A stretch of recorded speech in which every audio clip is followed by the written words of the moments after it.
William, your videographer from the KNON website. This is a trial video, and if you like it, please let us know in the comments below, or like us, or follow us, and we will find some more.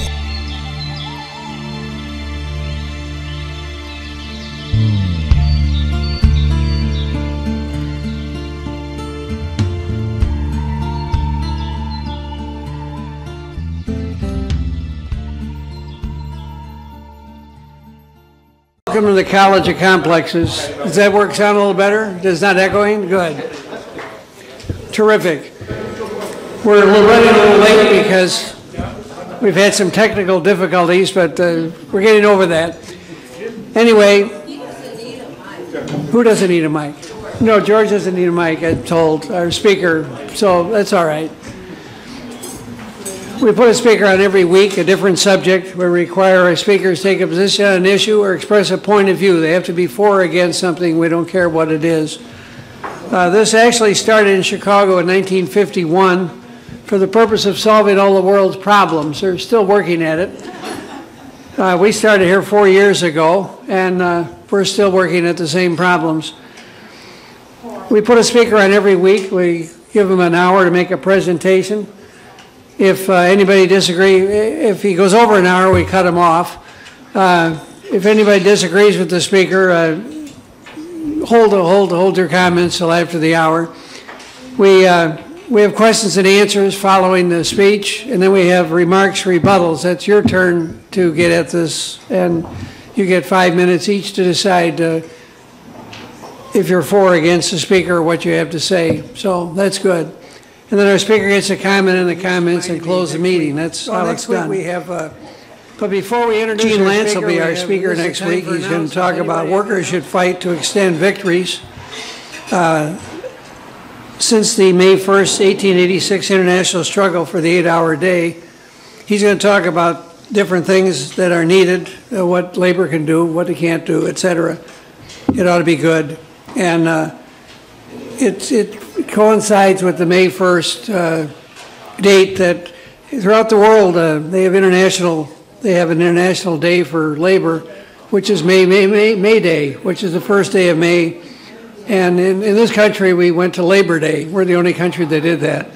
I guess we want to get away from May Day. So May Day also correspond with the Haymarket riots in Chicago in 1886. Not that it matters, but anyway. It does matter. It does matter. All right, but that's when they went from there. Anyway, he'll be our speaker next week. Bobby Copeland, Texas organizer for Wolfpack, dedicated to Reverse Citizens United, Restore American Democracy, and Save the Republic, will discuss.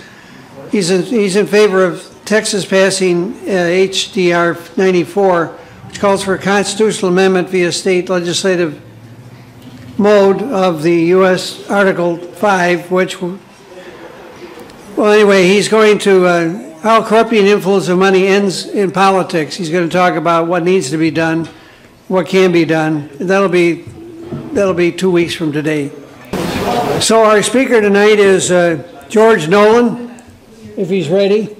He's a retired airline maintenance controller, former Braniff A&P mechanic and supervisor, and an activist with Occupy Dallas, Occupy Congress, and Texas Alliance for Retired Americans. He's going to discuss the common sense gun regulation. George will raise questions on our readiness to vote on sensible measures, like expanding background checks for gun purchases, reducing the size of high-capacity gun magazines, declining and banning small weapons, and placing new restrictions on gun trafficking.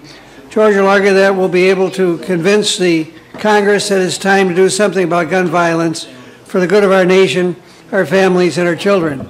So without further ado, please give a very warm welcome to our speaker tonight, George Nolan.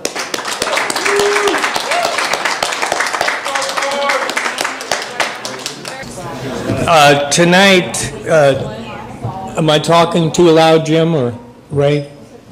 Is it okay? Yeah. I'm okay. Okay, very good.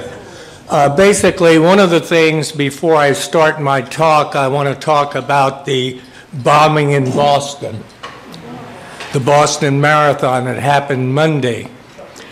And what I really want to say is the cooperation between federal, state, and city was fantastic. The FBI, the ATF,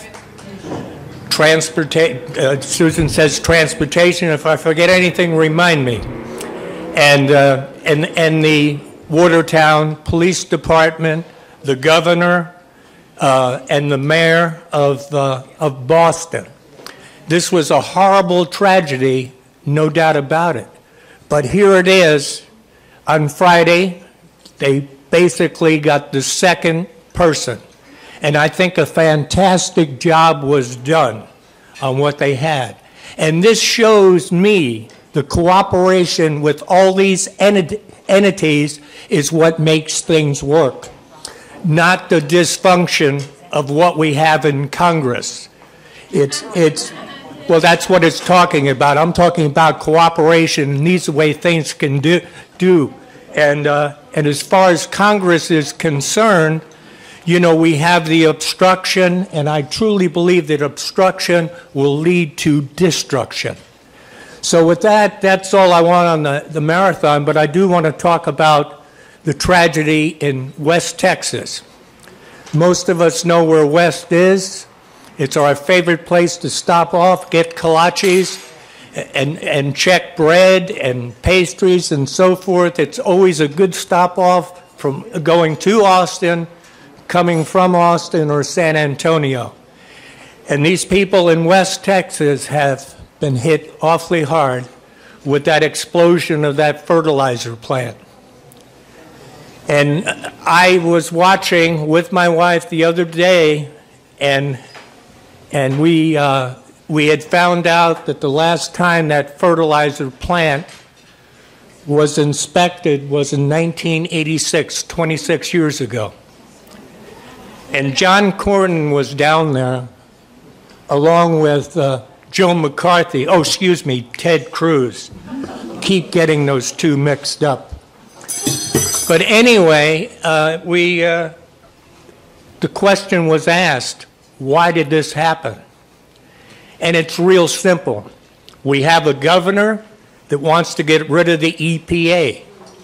We have a railroad commission that appoints the TEC, Texas Environment Commission.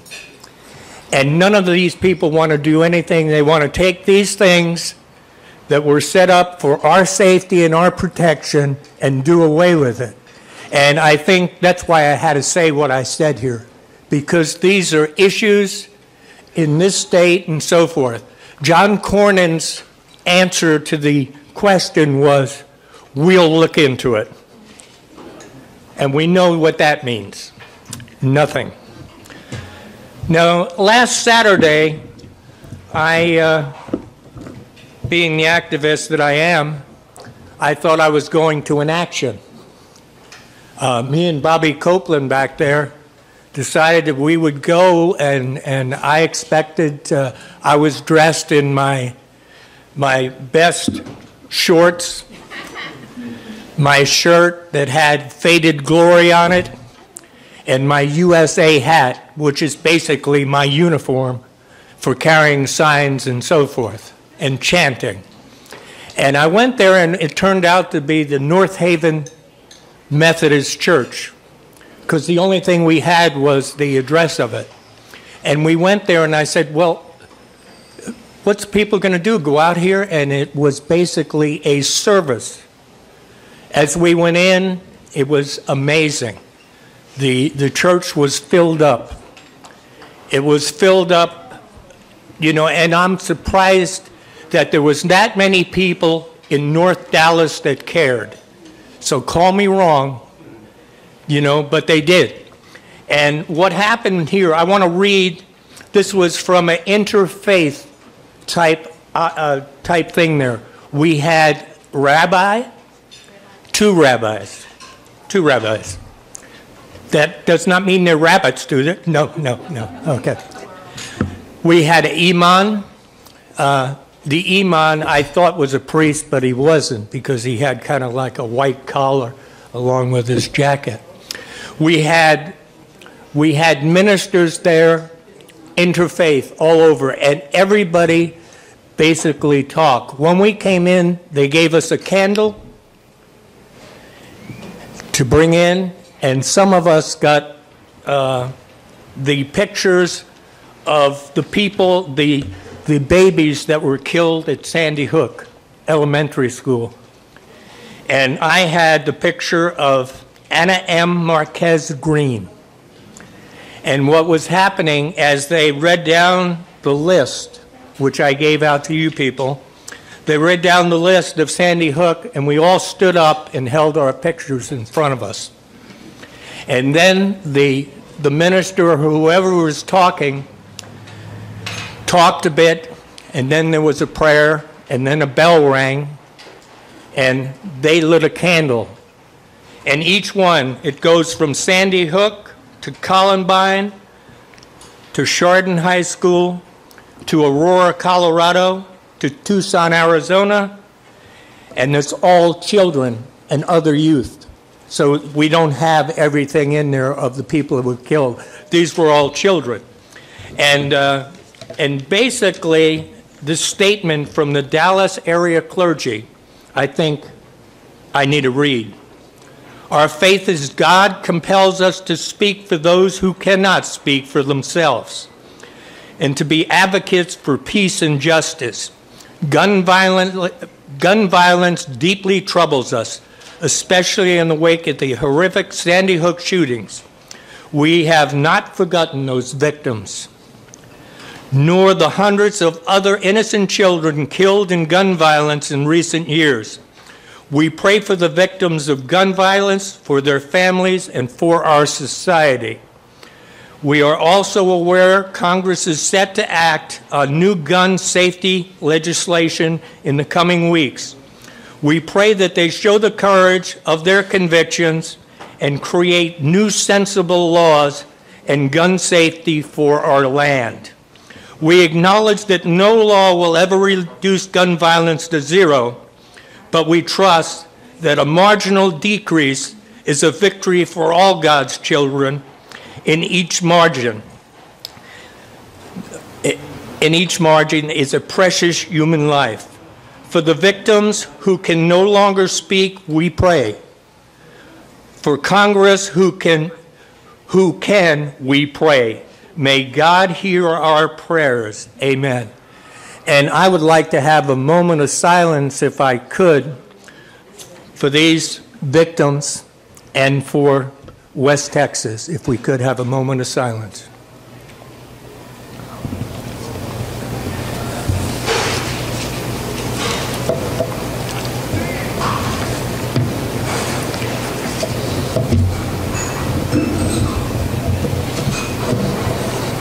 Thank you. Well, it was good food, Tom. No. All right.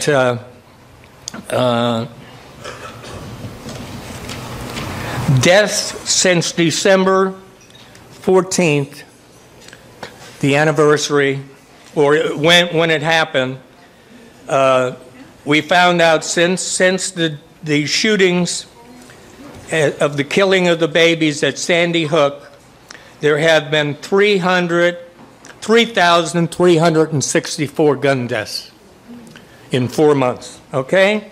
That was as of last Saturday. As of now, they figure that we have 34 per day. We've had 3,602 to date right now. Now, this may be off a little bit because this is a guesstimate. I just was told by them. And so anyway, this is what we got to look at, is sensible gun control laws. The point is, assault weapons are for one reason. That's for killing people. Armor-piercing bullets is for one reason, killing cops, because they're the only ones that wear armor. So this is what we have to look at. Our gun rights are not being taken away from us, as the NRA would like you to think, and their lobby. I want to talk about the laws that were put in effect, and I'm going to go back to when the Second Amendment was put in existence. 1791, Second Amendment. Congress ratifies the Second Amendment to the Constitution, which reads, "A well-regulated militia being necessary to for the security of a free state, the right of people to keep and bear arms shall not be infringed." Now, I'm all for that if we can go back to the powder and the ball that they had in 1791. But assault weapons, I do not believe, falls in that category. 1934, the National Firearms Act.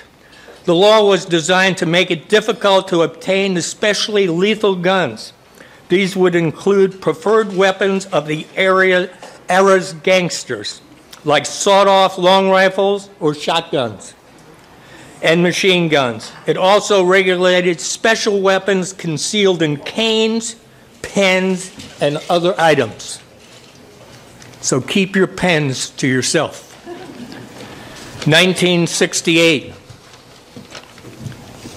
General Gun Act of 1968. Following the assassination of President John F. Kennedy, Reverend Martin Luther King, and Senator Robert F. Kennedy, Congress passed a law prohibiting convicted felons of possessing firearms. It also required licenses to trade in guns and create procedure to track serial numbers and control imports. 1984, 1986, Comprehensive Crime Control Act and Armed Career Criminal. These laws enhance penalties for using and carrying firearms while committing serious drug offenses for felons with 3 prior convictions of violent crimes or drug offenses, for using short barrel rifles and shotguns and semi-automatic weapons and automatic weapons or those equipped with silencers. Okay, now we're up to 1986, Firearms Owners Protection Act, 1986. Allowed licensed dealers to operate outside their normal places of business like gun shows, excluded hobbyists or collectors from some regulations. It permitted sales of ammunition without license, allowed convicted felons to obtain guns if their civil rights were restored after prison, and banned the production of machine guns for civilian use. It also made it illegal for anyone to sell firearms to those prohibited from owning them. Okay, now we come up to the 1993 Brady Law. This was 7 hard years of fighting. This is when Jim Brady got shot in the head. President Ronald Reagan got shot and almost killed in the ribs. The ribs stopped it. The Brady Law, a 7-year legislative battle. Congress passed the Brady Handgun Violence Protection Act, which required background checks for those buying firearms. There were amendments put to that. Dianne Feinstein put one of them there, which was the assault weapons. 1994, Violent Crime Control and Law Enforcement Act increased fees and required photographs and fingerprints to obtain a dealer's license. 1994, Youth Handgun Safety Act banned possession of handguns by those under 18 and prohibited adults from transferring them to juveniles. How nice. 1994, assault weapons ban. This is all 1994, by the way. Violent Crime Control and Law Enforcement Act made it unlawful, with a few exceptions, to make, transfer, and possesses semi-automatics, assault weapons, and it also made it illegal to possess large-capacity magazines that held more than 10 rounds. The law expired in 2004. Now, the law did not, it had a twilight, they call it a twilight part of the law. It was suspended within 10 years. It expired. It was no longer on the books anymore. All the presidents, including George W. Bush, agreed that it should be signed again. I guess the NRA and their lobbyists didn't feel the same way about it because it was never brought up. A bill was never made to take the place of it. So here we are in 2013. Manchin and Toomey background check bill. It was defeated, actually, 54 to 46 against. They needed a 60-vote thing, but at least it got out of committee.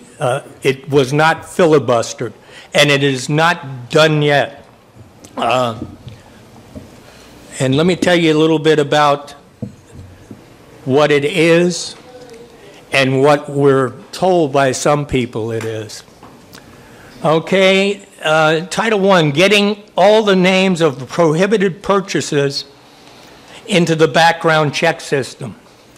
Summary 1 title, this section improves background checks for firearms by strengthening an instant check system.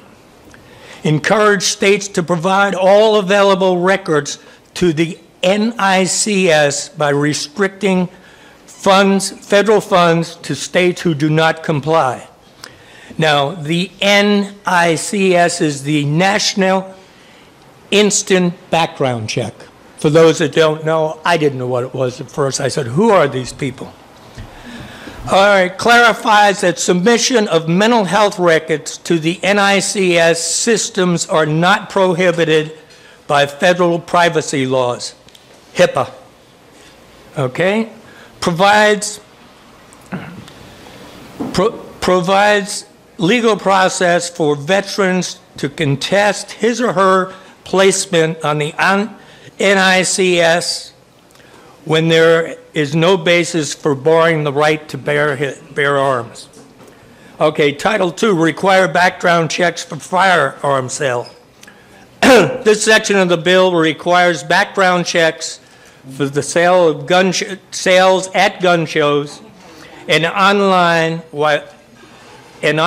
while securing certain aspects of the Second Amendment rights to law-abiding citizens.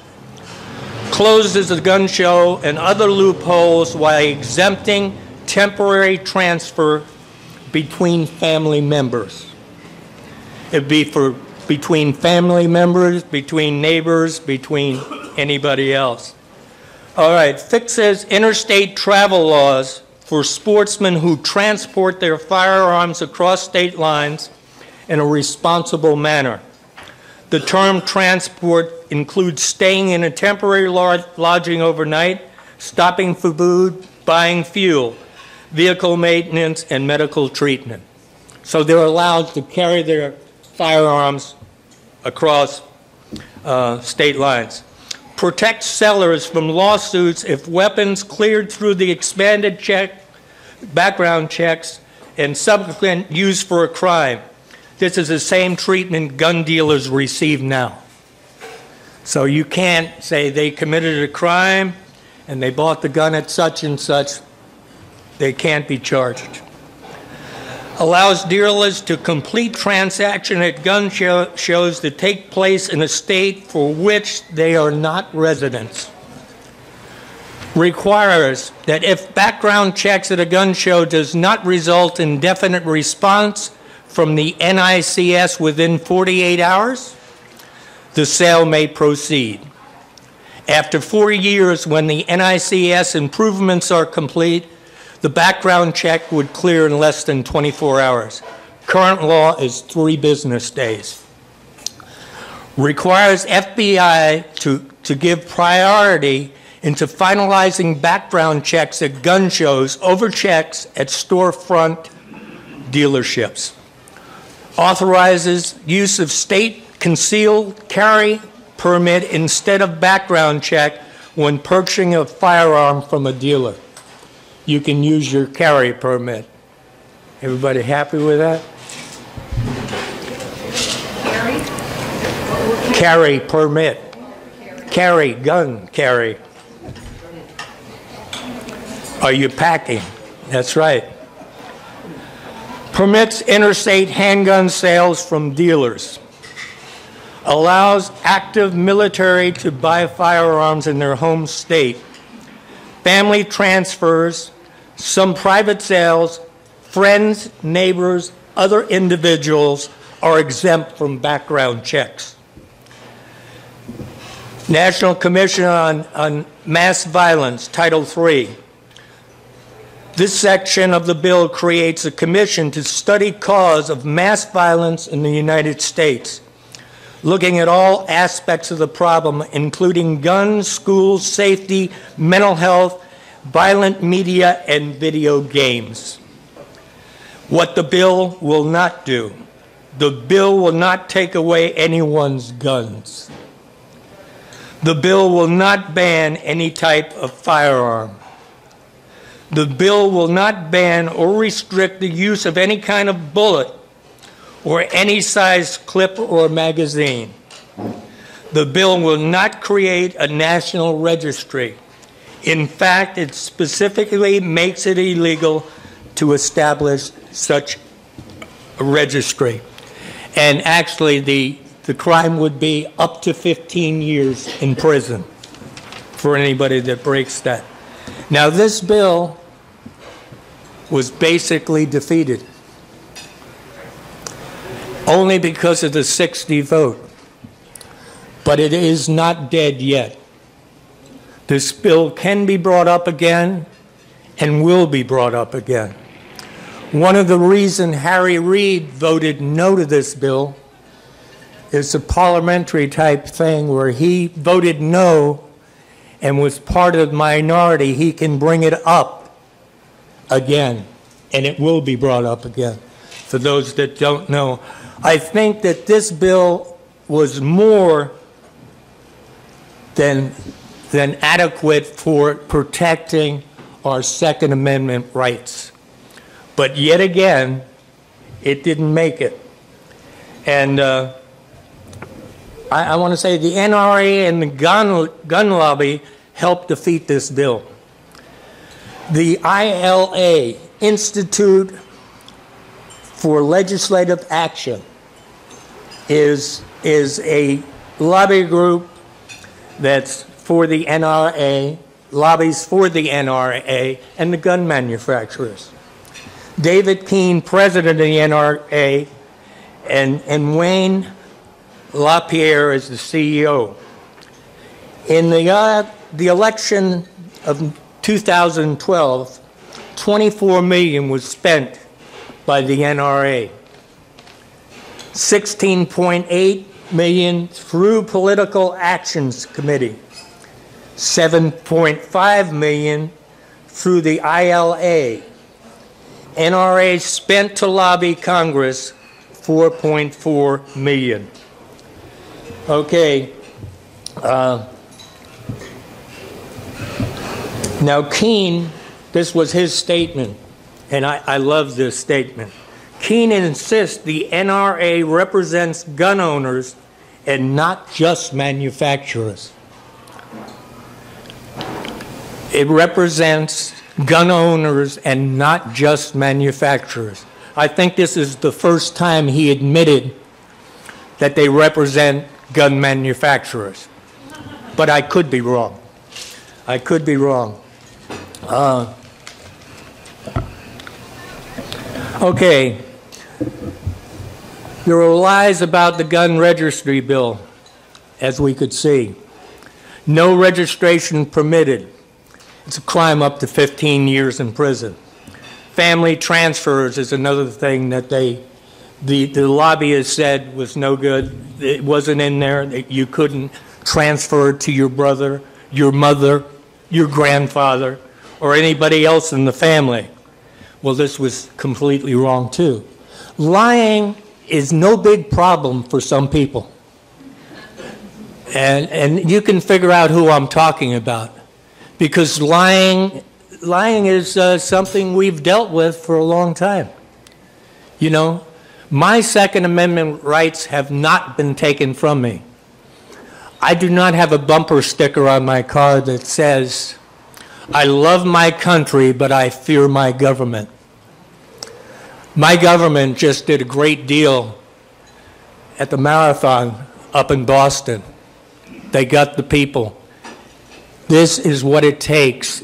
This is what government's for. I do not want to see government, like Grover Norquist says, shrunk down to where they can put them in a bathtub and drown it. I do not agree with that. In other words, yes, I pay my taxes, and I believe everybody here pays their taxes, and I have no big problem on it. I want to have firemen, I want to have policemen, I want to have protection out there. You know, because I myself do not believe that those people buying AR-15s are going to protect me. I kind of have a feeling they want to shoot me. But, you know, I was at an action, and I'll explain this, down at Mockingbird Station. It was to close down Guantanamo. And this fella came up to me, and this was right after, I guess it was before Sandy Hook. It's probably Tucson or Aurora. But he came up to me and he said, he heard us talking, not me, somebody else talking, about Obama and closing down Guantanamo, and why hadn't he done it. So he certainly thought we were on the other side. And he said to me, "You better get your AR-15 soon. They're going to ban it." And I said, well, where do you get one? I'll run down and buy one. So anyway, this is what we're dealing with in this country. We're dealing with people that think they can fight a government that they don't like with their AR-15. You know, I could probably take him with a golf club in the middle of my street, but I don't want to be too pugnacious, like Hank says. Okay, the other thing is that straw purchase of guns. Now, for those that don't know, straw purchase is somebody buying a gun legally and then giving it or selling it to somebody else. This has happened time and time again. Most of the guns used in New York and the upper Northeast are bought in Virginia legally, transported up there, and sold illegally. The same thing happens all over the country. And the straw purchase is kind of interesting. The straw purchase passed committee 11-7. The vote, the only Republican to vote for it was Senator Charles Grassley.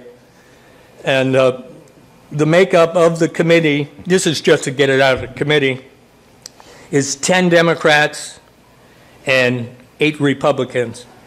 It passed 11-7 to just get it out of committee. Grassley also voted against the Manchi-Toomey bill about closing the loopholes and so forth, what I just read to you. So do we have a chance? I don't know. And when I say do we have a chance, do we have a chance to make our country a little safer? I don't know. Do you know, I saw a cartoon in the USA Today yesterday, and it had 2 terrorists in it. Cartoon, it had 2 of them looked exactly the same, and it says, what's the difference between a foreign terrorist and a what? And a domestic terrorist. And the guy had a T-shirt on and said, "Made in USA." That's the only difference. They looked exactly alike. So terrorism, that's a weapon. Most of the ones that have killed people at Sandy Hook Elementary, killing those 20 babies with an assault rifle, I'm sure there was nothing left of them, and killing those 6 teachers. Something has to be done about it. And I think that the time is right. The time is right that something has to be done. And let me get into, well, I already talked about the lies about background checks and so forth. So the next thing I'll get into is the assault weapons ban of 2013, put together by Dianne Feinstein. It says here, mass shootings in Newtown, Aurora, Tucson have demonstrated all too clearly the need to regulate military-style assault weapons and high-capacity ammunition magazines. These weapons allowed a gunman to fire at a large number of rounds quickly and without having to reload. As we all know in Tucson, that brave young lady, when the guy was trying to reload, that jumped and pulled the gun away from him, was the only thing that stopped him. Now, he had 30 rounds in there. If he only had 10 rounds, that little girl may still be alive today. But again, we didn't. And what does the bill do? This is again a summary of the bill, as the other one was. What does it do? The legislation bans sale, transfer, manufacture, and importation of all semi-automatic rifles that accept a detachable magazine or have at least one military feature: pistol grip, forward grip, folding, telescoping, detachable stock, grenade launcher, rocket launcher, barrel shroud, or threaded barrel. Now, the only difference between that and the original 1994 assault weapon was now it only has to be one of those things. Before it had to be 2. All semi-automatic rifles and handguns have fixed magazine with the capacity to accept more than 10 rounds. Those are banned also. You know, up to 10 rounds. They can have 10 rounds. So they can only kill 10 of us at a time.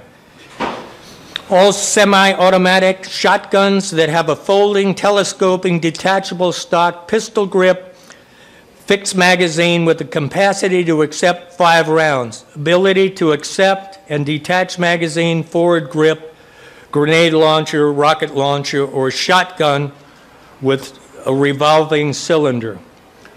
All ammunition feeding devices, magazine, strips, and drums capable of accepting more than 10 rounds. 157 specifically named firearms are listed.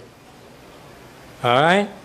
The legislation includes weapons from the bill, any weapon that is lawfully possessed at the time of the bill's enactment. In other words, they're grandfather clausing it in there. Any firearm manually operated by bolt, pump, lever, or slide action. These will include a lot of rifles and shotguns. Assault weapons used by the military, law enforcement, and retired law enforcement, and antique weapons will be excluded. Legislation protects hunting, sporting firearms. The bill excludes 2,258 legitimate hunting and sporting rifles and shotguns by specific make or model. The legislation strengthens the 1994 assault weapons ban and states and bans moving from 2 characters, this is how they improved it, to 1 character, if you know what I mean. One of the things that I mentioned before, a pistol grip, you had to have 2, a pistol grip and a detachable, bayonet, who knows. Okay, the bill also makes ban harder to evade by eliminating easy to remove bayonet mounts, flash suppressors from the characteristics test, and is banning dangerous aftermarket modification and workarounds. In other words, some of these modifications could take the semi-automatic weapon and make it into an automatic weapon by getting one piece of material that they could get from the gun manufacturers. Okay, I'm not going to read any more of this. Assault weapon bans have been proven to be effective. The 1994 assault weapon ban was effective at reducing crime and getting those military-style weapons off the streets.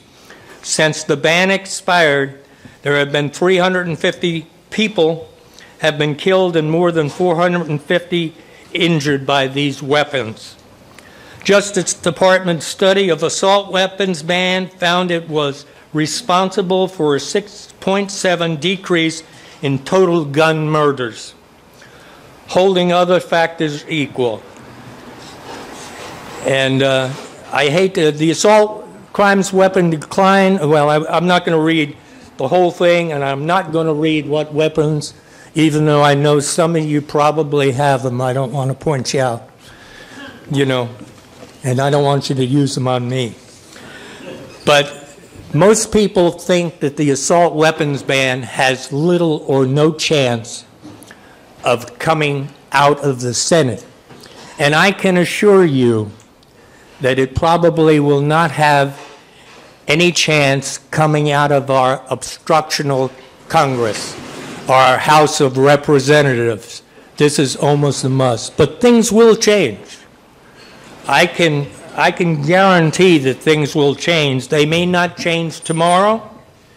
They may not change this year, but they will change. And in conclusion, I know that I see so many people so upset with the Second Amendment. Well, I'm going to tell you the Patriot Act has also taken away many of our amendments. Search and seizure, privacy, so forth.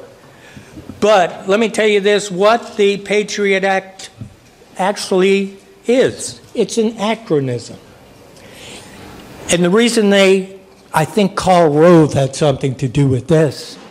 The way you word things, like the Clean Air Act that lessens regulations of clean air.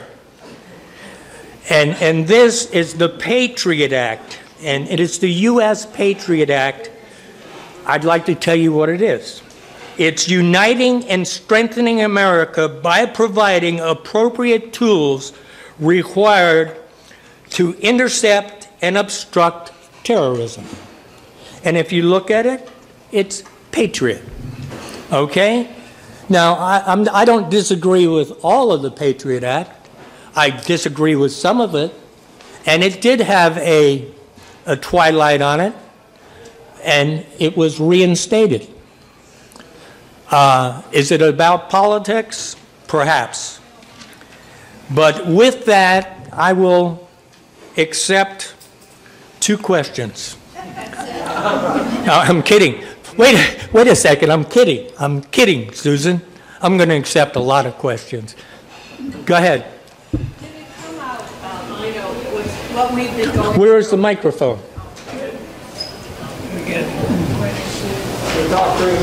right there? It's on the other side of the podium. Sugar. Did it come out from this whole week of the Boston Marathon murderers where those young men got their guns and their ammunition? Did they ever discuss that? No, they haven't yet. This is very early in the investigation, and I think we'll find out where they came from. There was one here first. Yes. You know who wrote the Patriot Act? No, go ahead, tell me. Well, he was Vietnamese. Okay. Who's the lawyer? Yeah, lawyer, that's even worse. Vietnamese lawyer. Any more questions?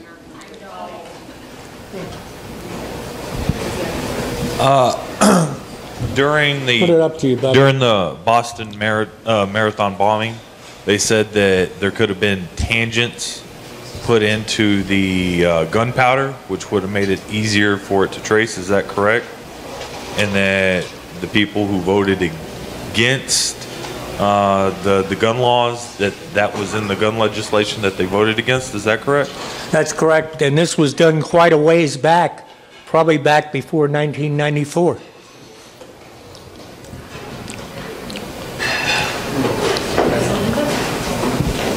Hey, George, did you see Jon Stewart the other night after the, well, anyway, it was the other night.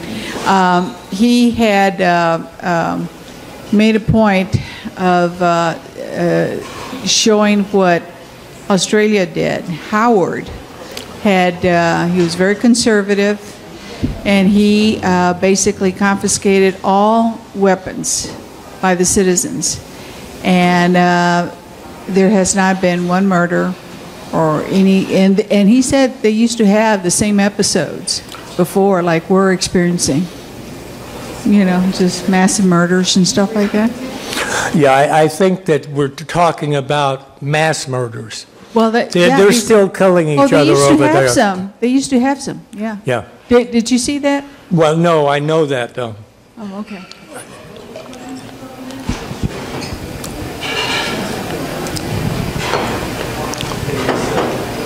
I was wondering if we Put it up to you. okay.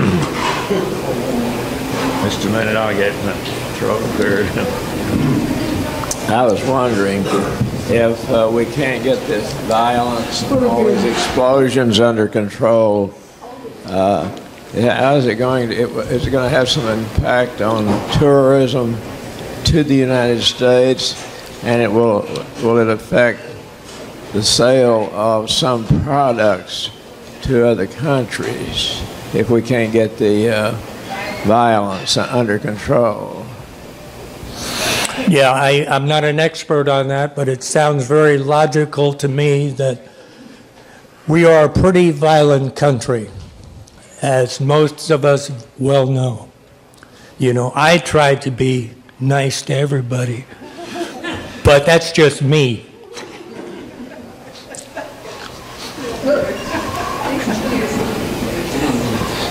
I'm chewing, I'm sorry. That's all right. That's all right. While you're chewing, I'll go back and get a bite. No, go ahead. No. Can you tell us if you've seen any statistics regarding the number of people killed by weapons that are listed in this act compared to the total number of killings? Well, per year, there's probably by gun violence, and I'm talking suicides also. In other words, if the gun's available, it's easier to shoot yourself. Strangulation of yourself doesn't usually work. And it's a permanent solution to a temporary problem. 30,000 people a year in this country get killed by gun violence. Now, how many is homicides? I'm sure they can break it down. And how many suicides and how many of it is accidental? It's just that's about the average 30,000. I don't know whether I answered your question or not. I mean, you're killed by the bad gun. Quote, the bad gun. The bad gun? The assault rifle. I think I mentioned that it was something like 350 were killed. Where did I have that at? I think we said that by the assault weapon, with the assault weapons ban. I'm taking that to mean that X amount of people were killed, you know, and I think it was something like 450 were killed with assault weapons. Can you define what the difference is between what we are calling assault weapon tonight and a semi-automatic rifle, which isn't under any challenge, that doesn't have some of the stock features on it? I'll put it this way. This is an argument the NRA loves to put out there. No, I'm not saying that you are. Well, it may be a valid question. It may be a valid question. The way I define an assault weapon is anything the military can use or somebody can use to blow my head off, be it semi-automatic or anything like that. Something that's very much not a sporting rifle, not a shotgun, and not a handgun. That's what I would call an assault weapon. And you can look through the thing here and see which ones that you feel shouldn't be banned. Do you think an AR-15 is an assault rifle? Absolutely.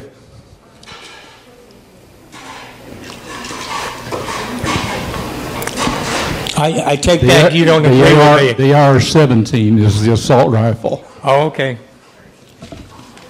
Oh, and by the way, I do want to show one more thing since Jim brought it up in our little thing here.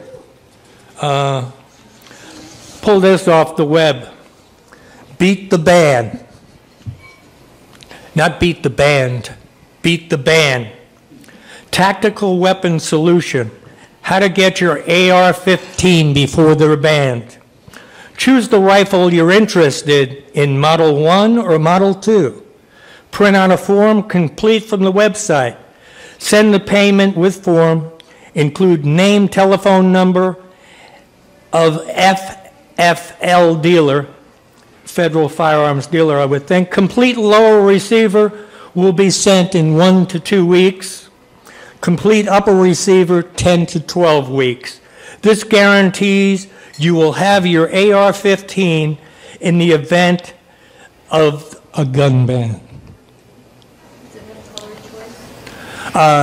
It does say that green and yellow and so forth are all put in there. But this is it. And if you don't think that the NRA is for the manufacturers, and he's got most of the people that are in the NRA, I think it was great. It came to this country from England it was formed in England in 18-something. And it was to promote gun safety, not to promote the profit from the gun dealers. And that's what it's become. And those that think it hasn't become that, that's okay too, because you still have the right to not think like me. Anybody else? Yeah, hey, Dad. Yes. Quick question. Hey, Dad.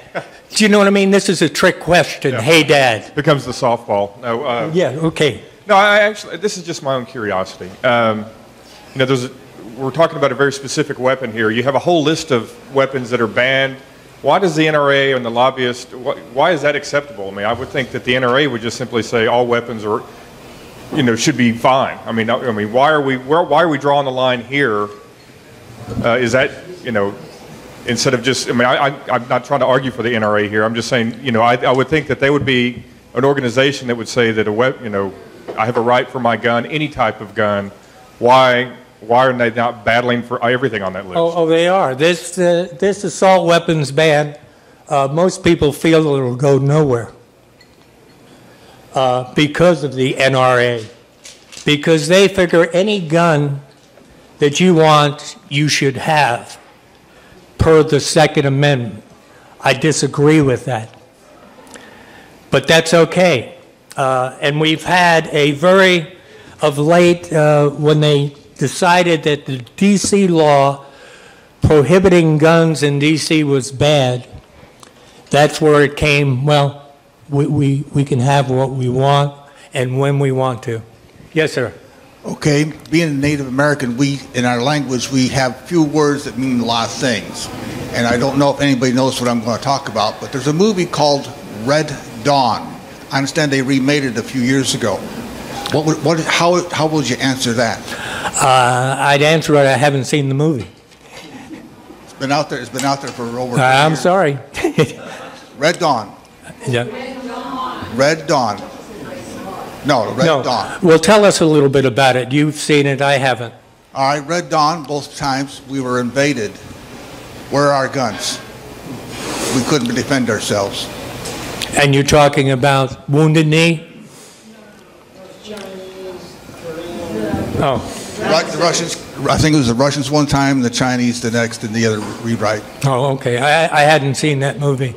But I will challenge anybody to get out there with their AR-15, their 30 rounds in a Glock, and defend yourself against a tank or a drone or anything else. This militia, the way I see it, is the police. The police in every state and so forth. That's a well-trained militia, and not your neighbor that's decided he's going to go out and he's going to shoot down these things. I think it's a foolish way to think. Oscar, ask me an easy one. I have an easy one for you. Do you know about any straw buyer who has been prosecuted? Have you heard about any? Anyone? You mentioned the straw buyers. Has any been prosecuted? I do not know. I do. Okay. The one guy, I think it was a guy, but I'm not sure it was male or female, in Arlington, who they found the weapon in Mexico, and they traced the buyer to Arlington. He's in jail. Okay, thank you. It's not the only case. There are many cases. I don't know how many they were. So they have prosecuted the cases outside the United States, not the one in... Thank you, Oscar. Anybody else? George, I'm just going to ask, An easy one? do you have a copy of the full Second Amendment with you? Yes, I do. The full Second Amendment. Well, if it's And in the this part little about- book here, The part about how I think I read the full Second Amendment, but the, I'd like to go over it again. where the weapons that the well-trained militia reside when they're not using them. Let me see if it says it. Take a look in here. I've got the Constitution. See if you can find it. We always have guns in Texas. Trust that. Always. Congratulations. Always. You ain't in New Jersey. This is typical right here. Want me to read it? I've got it. No, here. Do you want to? Yeah, go ahead. Go ahead, read it. It says a well-regulated militia being necessary to the security of a well-regulated militia being necessary to the security of a free state, the right of the people to keep and bear arms shall not be infringed. That's what I read before. Now you got something else in there saying where they were put. I don't know. I've never seen that. It's actually in a separate section. It may well be. Now, I want to tell everybody that that Constitution was bought in Washington, D.C. by this occupier. Well, one thing, because I've got the pocket constitution, right? Right. And so what it does with the pocket constitution is under everything that they did, it kind of puts it in today's terms. So their explanation towards the Second Amendment so that we can understand it in our language says, this amendment guarantees the right of Americans to have guns. The exact meaning of this amendment has been hotly debated. Depending on how you read the amendment, the right to keep and bear arms can be directly related to the militia and the type of arms a militia requires, or that can be an independent right. This interpretation of this amendment has been at the heart of the debate over gun control. So it's basically how you go ahead and interpret. Do you interpret it whenever the Constitution or whenever the amendment starts off with a well-regulated militia? Are they saying after that point in time that it's only towards the militia? Or are you saying that everybody could be part of a militia, therefore they get the rights of the militia? And that's kind of the argument here. Thank you, Bobby. Anybody else? Does everybody agrees with me, I guess.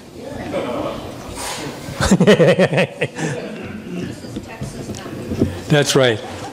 Did I actually show my New York accent there? Oh, it's my New Jersey accent. I'm a Jersey boy. Go ahead. I was had waiting for that. Yes, I had one little comment on that issue. Yes. I think that provision in the Second Amendment is two separate parts, not necessarily combined into one. I think that we have the mandate to have a well-regulated militia that is on the state level, and I think the founders of our nation knew history pretty well. We don't read history in this country very much anymore, in my opinion. But they knew that governments become totalitarian almost always unless they are watchdog constantly, because the greedy and the lusting for power are the people who seek those high offices, almost inevitably. We have them in this country. Every country has them. And I think that in addition to a well-armed militia, we individually have the right to bear arms, and I think that is the proper interpretation. And what's your question? Well, do you agree with that? Hey, Albert, that was good. I like that. Save that for your rebuttal. Yes. May I read it? Because it's actually Sure. in the Constitution, Article 1, Section 10, kind of close to the end. It says, "No state shall, without the consent of Congress, lay any duty of tonnage, keep troops or ships of war in times of peace, enter into any agreement or compact with another state or with a foreign power, or engage in war unless actually invaded or such imminent danger." There are other parts of this in the actual Constitution that refer to the militia as well. Thank you. My bad. Anybody else? If not, I welcome the rebuttals.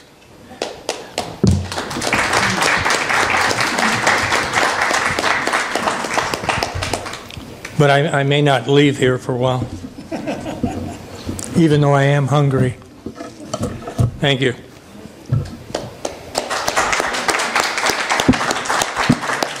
Okay, now it's your turn to talk, so who wants to be first? There has to be a first here. Come on up here.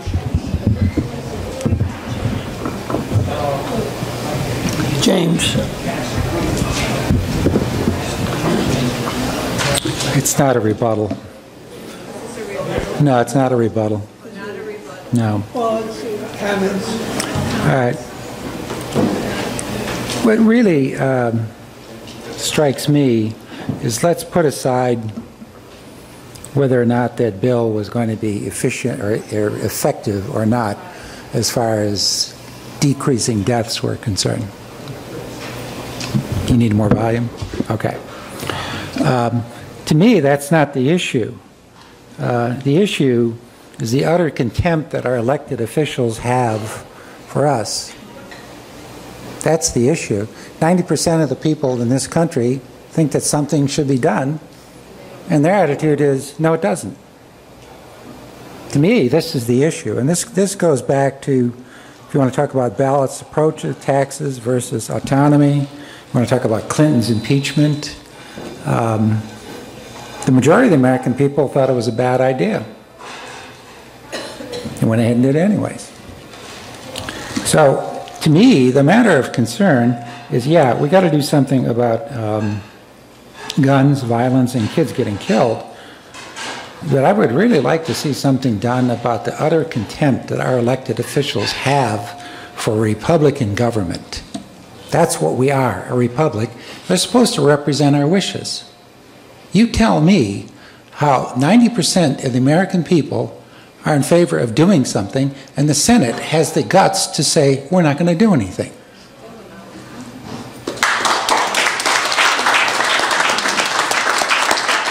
Okay, who's next? Those are a great point. Very good. You have the floor. Oh boy, I agree with so much. Oh man, I don't know where to start. I ended up picking up so many notes. I am here to rebut. But I'm not a gun toter. I'm not a Republican. I don't think that your little guns are going to be able to defend us against the government, especially now that the surveillance and the technology is so overwhelming. I do think there is contempt for the people as far as representing them, but I see this is kind of part of that. Who here really trusts the government? Talk to me in a while. Who here really believes that this cool weather is caused by global warming? The colder weather is caused by global warming. We got quite a few here. It's a colder warm. I've been here 40 years. Isn't this a record? No? Nah. Okay. What's happening here is we're shamelessly standing on the graves of these people that were blown up to push a political agenda. This happened in 9/11. This happened in 1995 in Oklahoma City. We're not saving lives. I brought some documentation. We can pass it around, the Harvard study. Violent deaths by crime go up about 300% every place they reduce guns. The worst, actually the worst gun violent deaths in the world is Mexico. They have the kind of gun restrictions that are being pushed for here. In America, the worst is D.C., New York, and Chicago, and L.A. They have their own special gun control laws where most people can't legally have a gun, but somehow the criminals get them. Straw purchases, I guess. Straw man. Straw man is an argument where you put up something that you can easily knock down, like anybody who is against me loves all this horrible violence, this unfair violence against innocents. No, I don't love that. Nobody's for that. I'm sorry. So why is that always brought up? Why is that always brought up? Because you're trained by the media to think that it's relevant. It's really not logical. We have to use a little bit more logic. The media is a wrestling match. And this is my only disagreement with you, Jim. I agree with the contempt. The consensus is usually wrong. And when they have contempt for our consensus, I mean, I'm not for Congress or anything. If the media convinces 90% of us is what you think want more gun laws right now, just like they needed to bail out the banks and do health care right now, that doesn't mean it's right. The consensus will always give you the wrong answer. That's for sure. That's guaranteed. I have so many things here. I wanted to just mention that George is, if you carry a pocket constitution, you are a criminal by the Patriot Act. If you read the MIAC report, anybody know about the Missouri thing that was leaked out, but every state police has it, where if you pull over somebody, you better watch out for signs they're a terrorist. And one of the top ones is if they have a pocket constitution, they are a terrorist. Also look out for Ron Paul bumper stickers. What else? Cameras, flashlights, compasses. It's funny, isn't it? It's not so funny when you're in jail. They can combine this with the NDAA, where they've taken us back about 1,000 years, the right of habeas corpus. Everybody know the notorious NDAA provision? Everybody familiar with that? Anyway, it's where this land of liberty, Statue of Liberty, all this stuff, where people come from all over the world to be more free, has enacted a law that Hitler didn't have the guts to put in. Stalin, Hitler, Mao didn't have the guts to put in the NDAA. But in this country, it's a progression from the Patriot Act and the NDAA, and they keep on reinforcing it and so forth, to take away the right of due process. You have no right of due process. All they got to do is say, I think he's a terrorist, which of course means nothing. What is a terrorist? I mean, now the last issue I'm going to bring up, I have a little handout here. It has statistics, a Harvard study, blah, blah, blah, about how gun crime it does go down when there's no guns. But violent crime goes up hundreds of percent everywhere. If you take a chart in any state, any country, any city, it's an X. Gun allowed goes down, crime goes up. It's some weird thing, But basically, I am for gun control of the government. This is supposed to be a government of the people, for the people, by the people. This was the first place in the world where this happened. This ignited a whole thing against monarchy. That's why I'm talking here. That's why I'm not running to someplace else. This is the last bastion. This was the first bastion. This was far enough away from the ancient corruption that there was some freedom that happened, and it was pretty messed up. We still had a lot of bad European tendencies. We killed all the Indians, and then we named all our towns and rivers after them. That was a wonderful honor. However, it still turned out to be so good, people ran to come here. People come here, and now we have to defend it. So we have to beware of just these things that are so emotional. And the bottom line with me is, I do not trust these things. I found out about 911. Nobody wants to know. Few here know, and they still just conveniently forget it. What I find out next, Oklahoma City. Black and whites, no CSI thing. They try to tell you conspiracy theory, blah, blah, blah, blah. They offer you a conspiracy theory. They insist that you get a conspiracy theory out of me. I'm talking about evidence that's so heavy. So many whistleblowers. The worst ones are murdered. It's unbelievable. All you got to do is look at this stuff. Even this Boston thing, they make it so emotional you can't allow to look at it. You should see the photos of these guys being escorted with people with black jackets and other backpacks and little earphones, and there's people with rifles on the roof and stuff. This is Boston. This is just recently. So again, it's harder for them to get away with these things. But I don't trust the government. And this obstructionism thing I was really surprised to hear that, George, because if Republicans are in, I think you'd be number one obstructionist. This is crazy. I don't trust them. You can trust them all you want. And enjoy your cold global warming and everything else.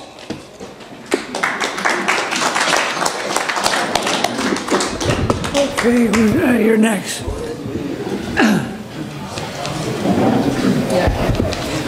Al Holman. Let's hear it for Al.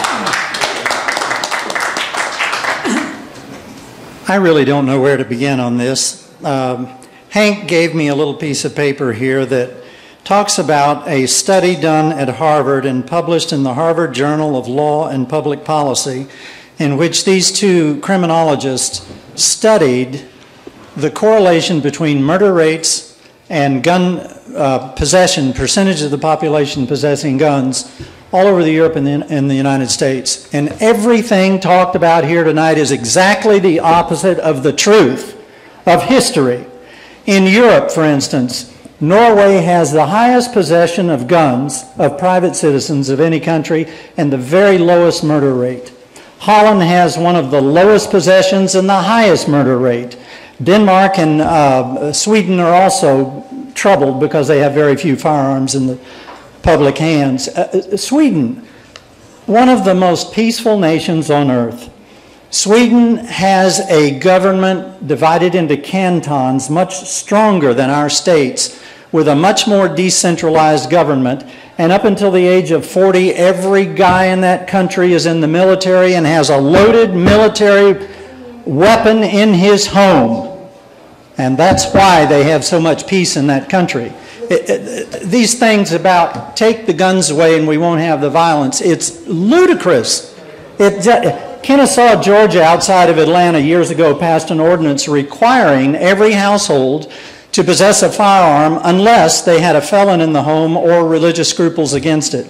Within 2 years, crime went down 74% in Kennesaw, Georgia. And like it was brought out, the highest crime rates in the United States are where the most restrictive gun laws are, i.e. Washington, D.C. and so forth, Chicago, Los Angeles. The history is so overwhelming on this that I cannot even comprehend why. Well, I can comprehend why the government is doing it, because you cannot control a people who are too well armed in a way that goes against everything they believe in. Yes, we are a republic, but we are a constitutional republic. We are not a democracy, we are a democratic republic. Now, just because all the people are emotionally driven by all these things that have been going on and they want to get rid of all the guns, we've got a constitution that was written by men with far more vision than all of this emotion going on right now. They knew what they were doing. And we have so violated so much of those laws of the Constitution, to me it's just staggering. And when you take the Homeland Security Act and you take the Patriot Act and you compare them side by side with translations of what Adolf Hitler got passed in the 30s, you're thinking, God, is he in Congress? I wish that all the Jews in Germany in the 30s and 40s had been well armed with assault weapons, large magazines, and armor-piercing rounds. History would have been totally different.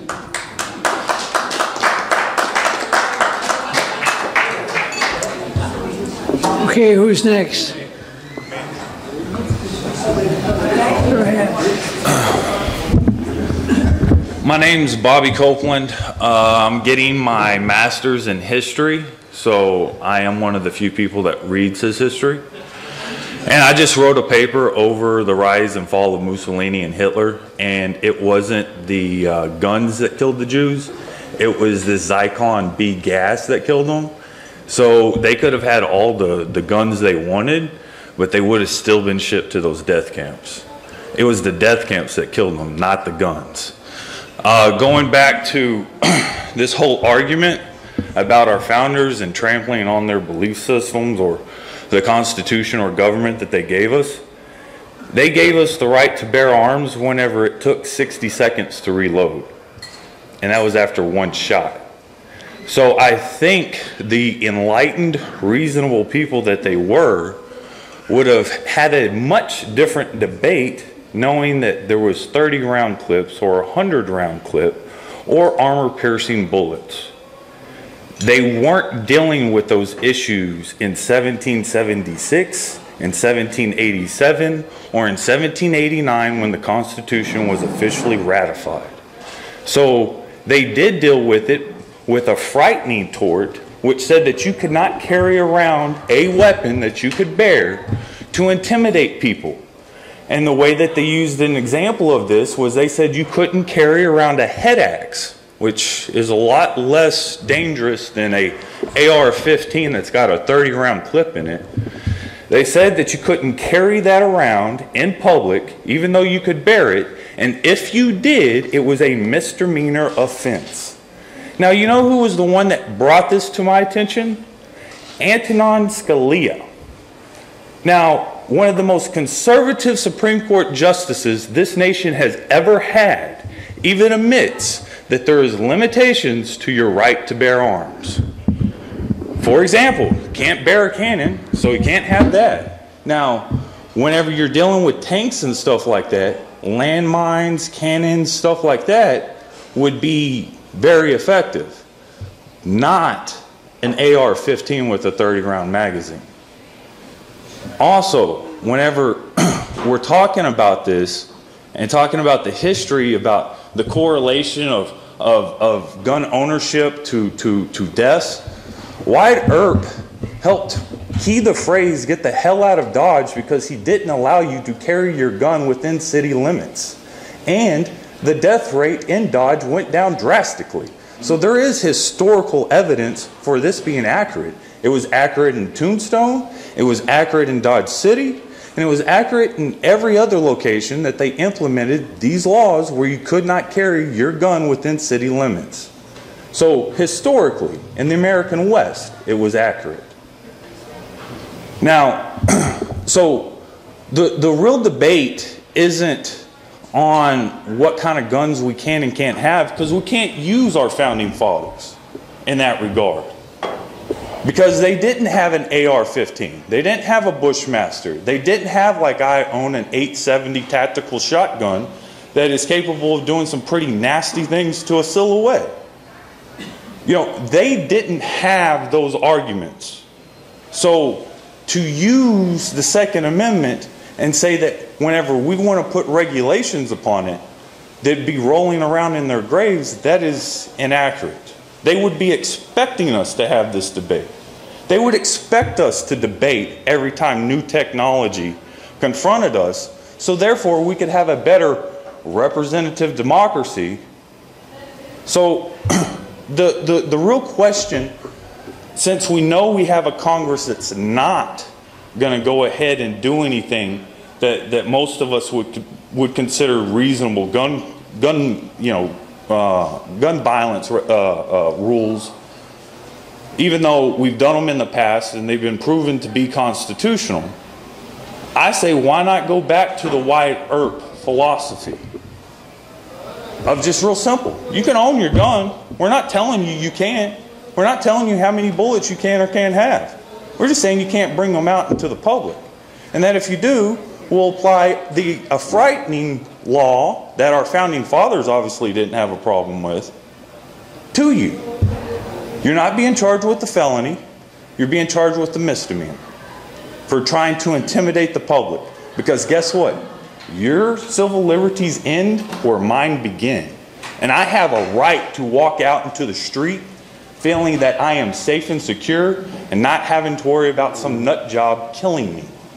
So I think the real thing that people who want to see something done about this, who think that having over 300,000 people killed from 2001 to 2010 due to gun violence, when we only had over 5,100 soldiers killed in Iraq and Afghanistan during that time, I think it's about time we advance the debate.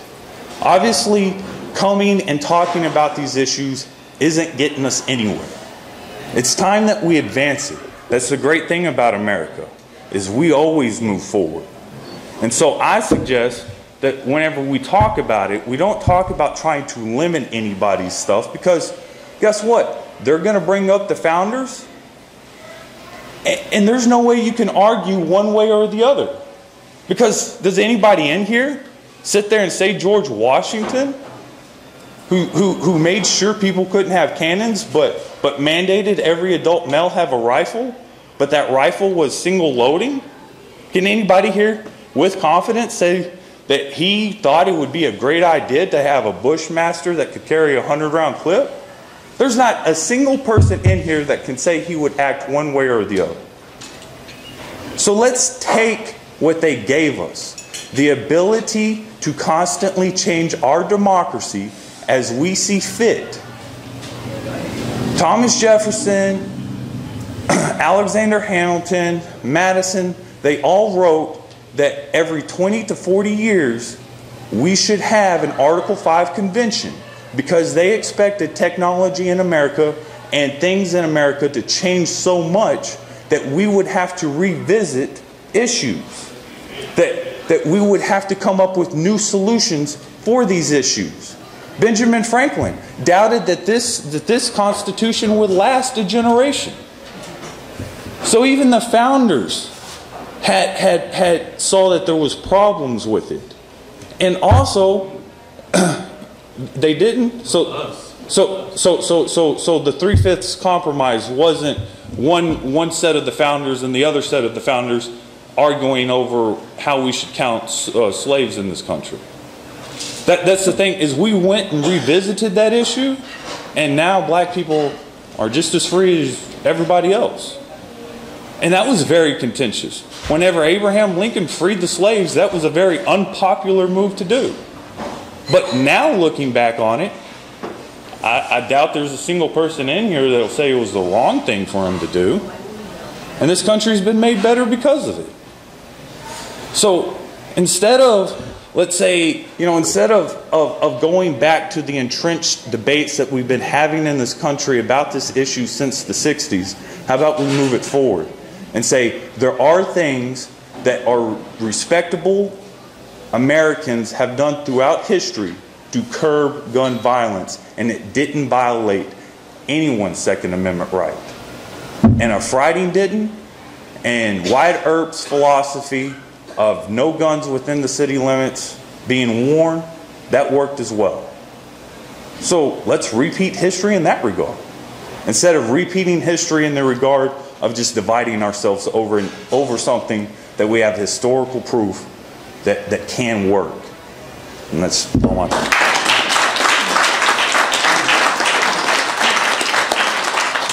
Who's next? Jim.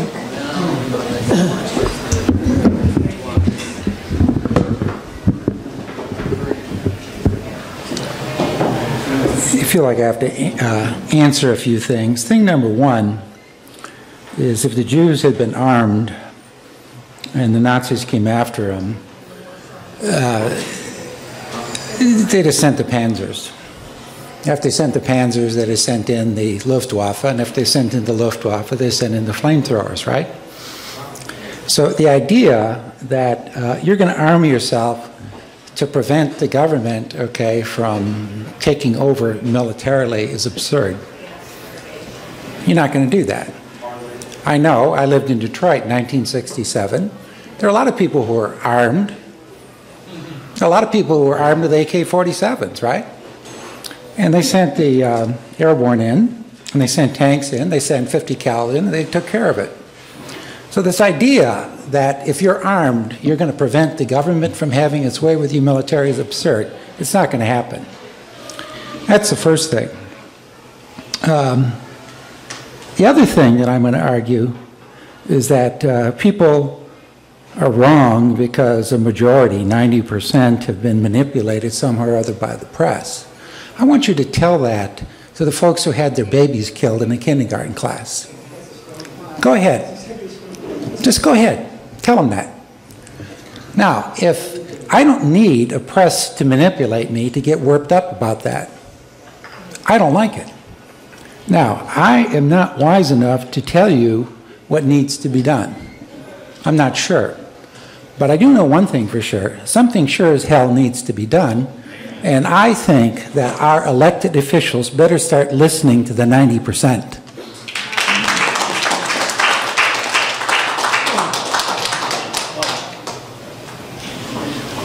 Well, folks, as probably the only person here who's lived through total war and had V2s raining down on London and whole blocks disappearing, I find this notion that an armed citizenry can, stop invaders somewhat amusing. In fact, I find the whole concept of constitution somewhat amusing. England has got by without being invaded for 1,000 years without a constitution. We just don't have one. We never felt the need for one. And so my view is that the Constitution gets you into all kinds of knots and arguments that really, living in the 21st century, it seems to be a bit ridiculous. I don't really understand the need for a well-regulated militia comprised of citizens. It just doesn't seem to fit somehow. That's what we have armies for. And so when I go back to England, I shall be arriving back in civilization next Tuesday. And people will talk to me and ask me about what goes on. And I'll say, America is a land where pornography pours out of every pore, on the television, night and day. I mean, America just loves it. It's just mass pornography. And they'll look at me and I say, yes, it's not sex, it's violence. And that's what America just loves, it's violence. In the 50s, BBC wouldn't show, blood and gore on TV.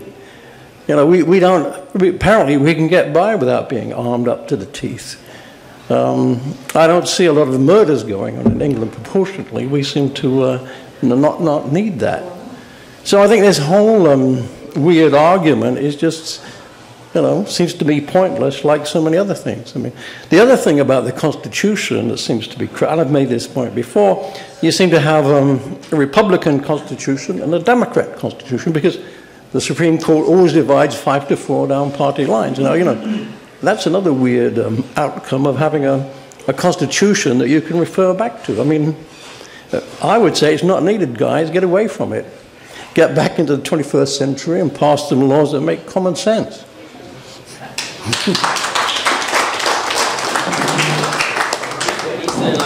Okay, you'll be next. All right. Ray, you're next.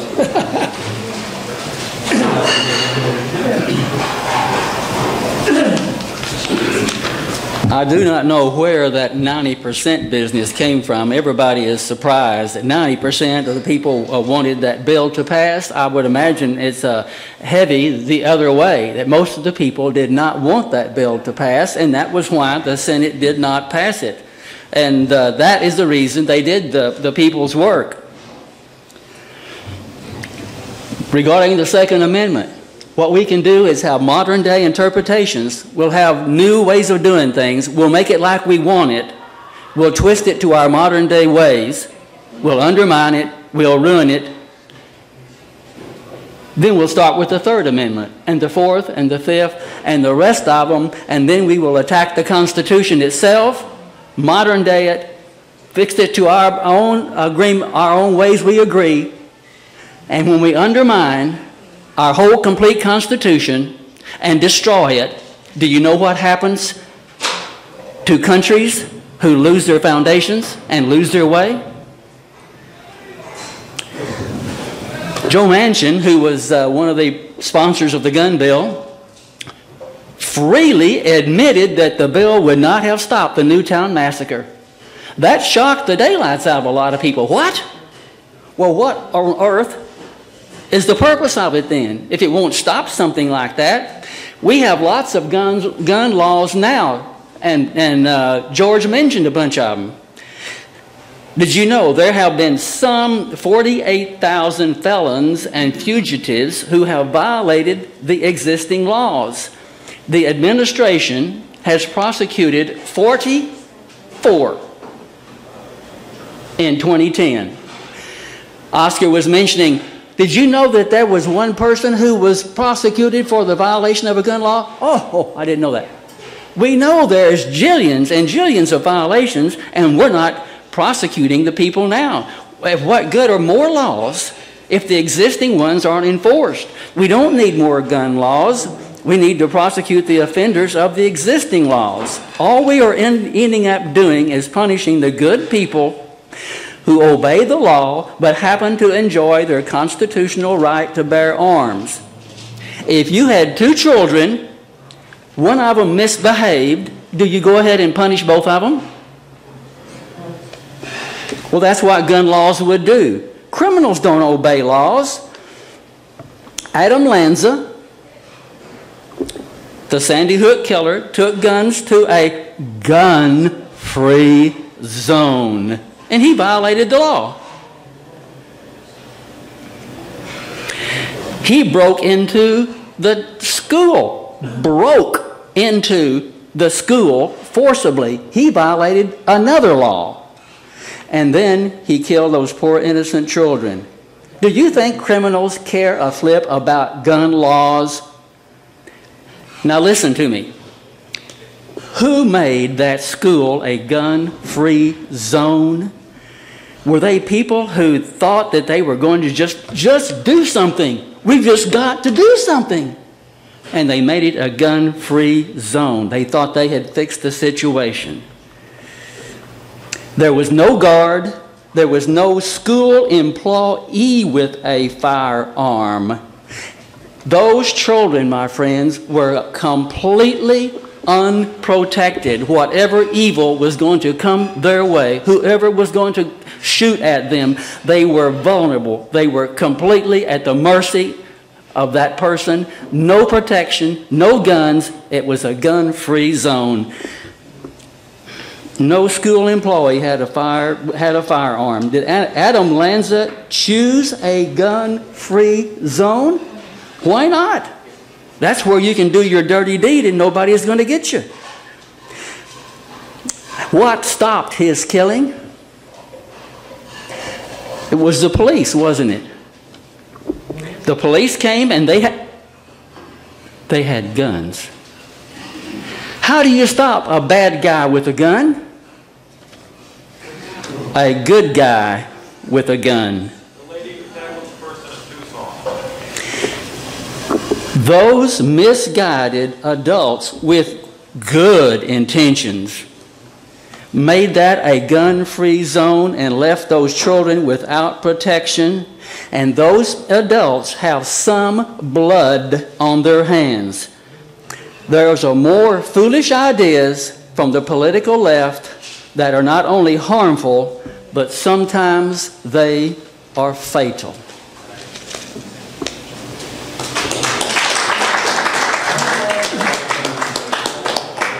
Okay, who's next? Is there going to be a next? Come on up here.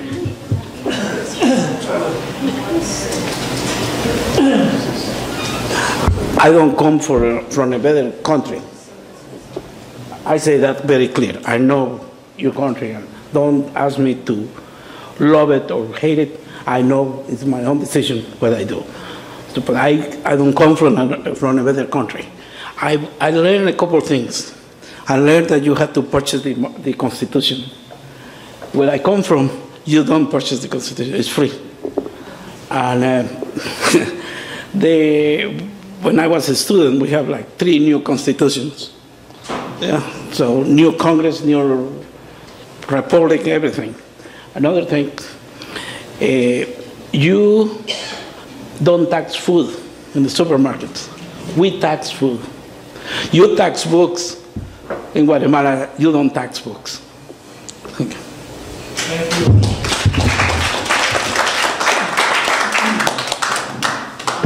Oh, come on up here. Hey, only one chance to go up there. Except for Jim. You guys can feel free to cut me off at 5 minutes, okay? I'm going to go ahead and get started. I'm getting my gun.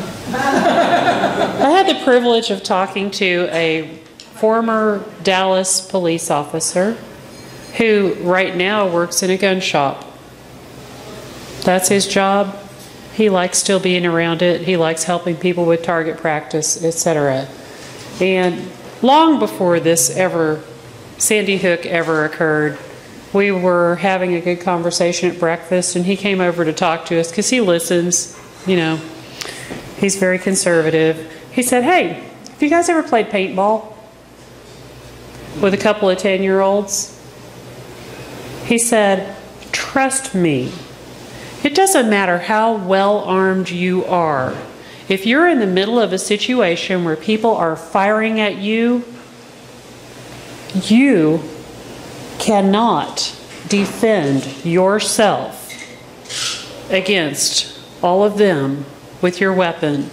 Just go play paintball with a bunch of little adolescent kids or pre-adolescent kids, and you will find out how quickly you would be dead trying to defend yourself with your legally purchased firearm.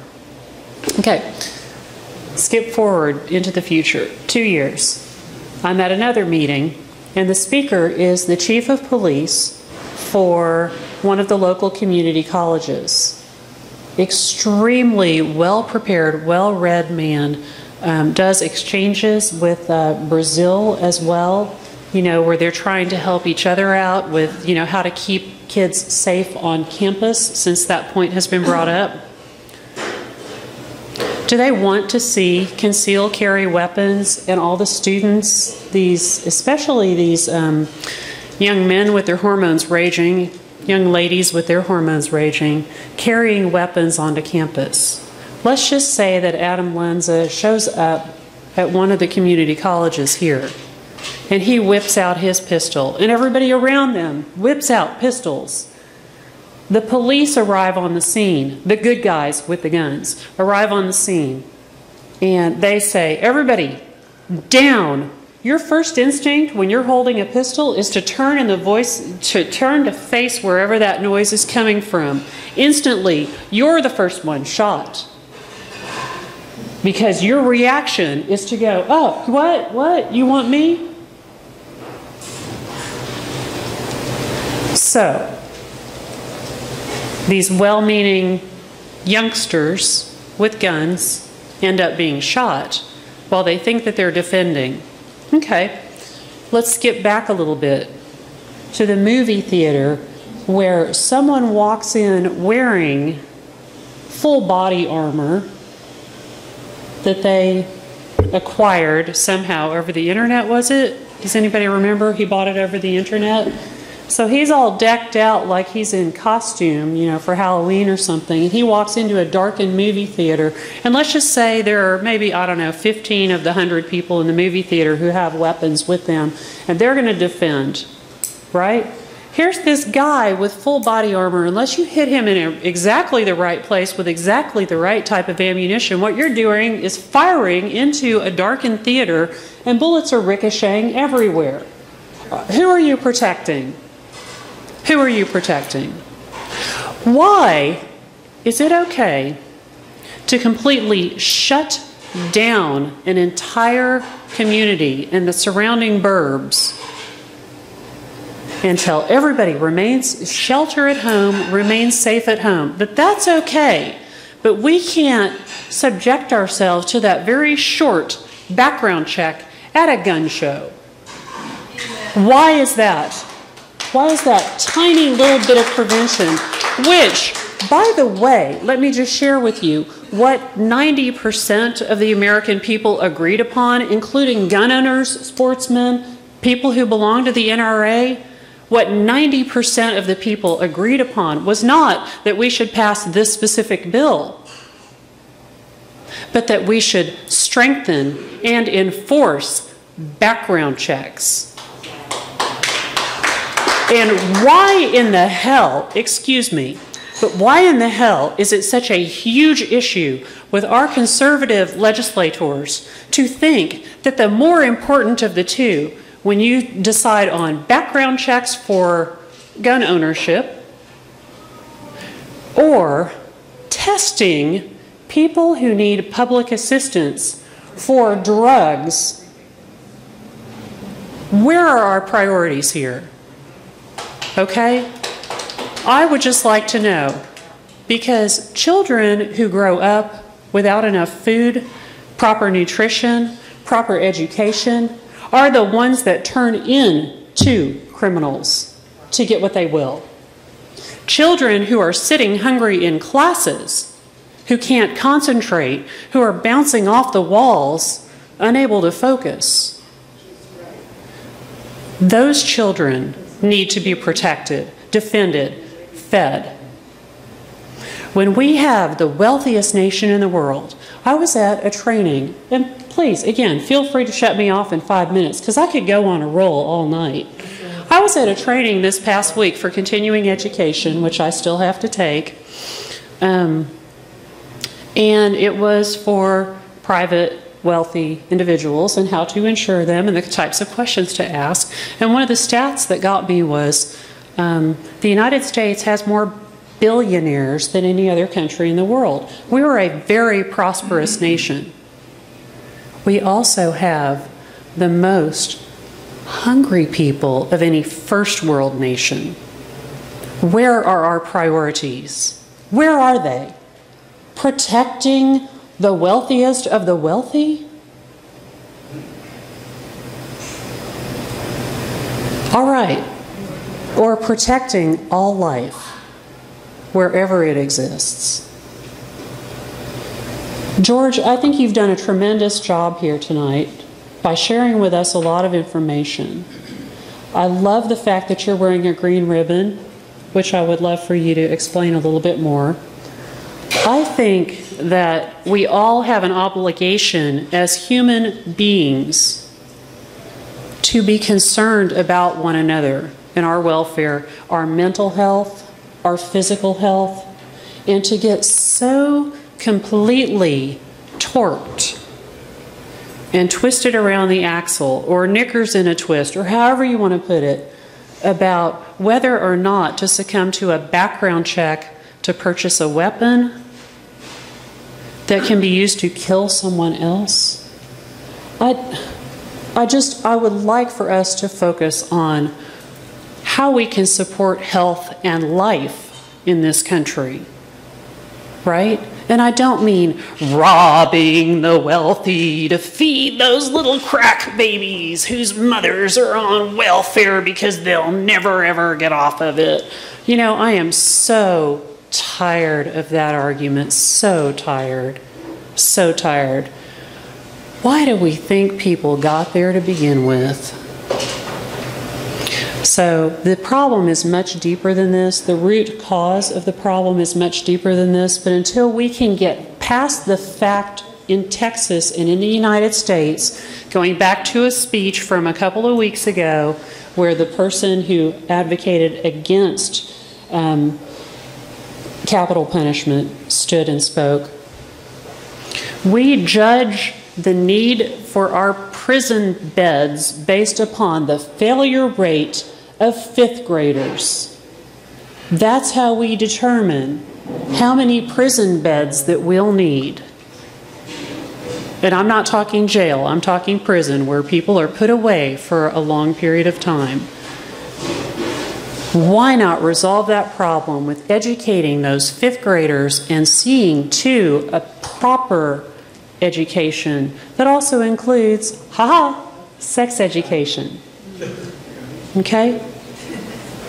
So I've thrown out a whole bunch of topics unrelated to the one that we're speaking of, but I personally believe that the root cause lies in education, education, education. And you know what? It's a long-term proposition. It doesn't pay off in 5 minutes. And so therefore, it's not popular. But my goodness, how many educators do we have here? Retired educators. We have several here. We have people who are concerned about education, who strive to learn as much as they can. You wouldn't be here tonight if you didn't care enough to learn a little bit more than you knew yesterday. So I wish that, I guess my hope for our country and for the world is that we learn how to get along, even accepting one another's differences of opinion, be it, you know, that weather weirding might be caused by a little bit of human contribution to that problem. Weather weirding meaning climate change, meaning extreme weather circumstances that didn't exist when we first started measuring weather. You know, whatever subjects we have, I appreciate the ability to come here and speak and share my thoughts with you. You can reject them, you can reject me. It really doesn't hurt me. I just hope that we all help open up a little window or a little door in one another's minds so that we can continue to learn and grow and progress forward. Thank you very much. Very good, Susan. Who's next? Sarah next? James.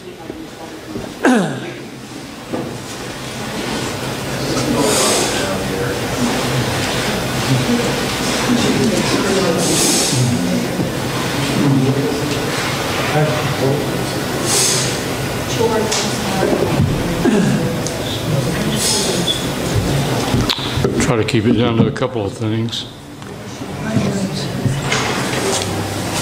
Well, some people have been taking 8 and 10. Should I take 5? I clocked them. So can I be as naughty as the rest? At 9. No, I'm joking. We got stopped at 3. That's right. Well, we've had a lot of subjects tonight. On the subject of the guns, that's sort of our subject tonight. The relevance of the Constitution. Let me say a couple of my thoughts about that. It's an amazing document. Is it out of date? It has age on it. Socrates is not out of date. For many people, the Bible is not out of date. They're documents that we read and we use in determining how we will live our life and what we think that are thousands of years old. To think a less than 300-year-old document is a piece of old worthless rag when it was written in an amazing way, I think is pure hogwash. With regard to the Second Amendment, it doesn't say anything about owning AR-15s. It doesn't talk about owning cap and ball rifles, which took 30 seconds to reload. It was very wise. Whoever wrote that amendment was pretty smart. It uses the word weapon. That can include a machete, a whole lot of things. Doesn't even mention guns. So we are myoscopically going in on a teeny tiny point when that wasn't the point of the thing. So you can argue that point all day long. Was it written as two parts, or did that all go together into one, into the militia? And we can't go back and read their minds. You can go to the bookstore and buy books that that show you the drafts of every part of the Constitution, how each of them was rewritten, what the writers had to say about them. I have done it. Do I know everything about it? No, I don't. But I know a lot more than if I hadn't.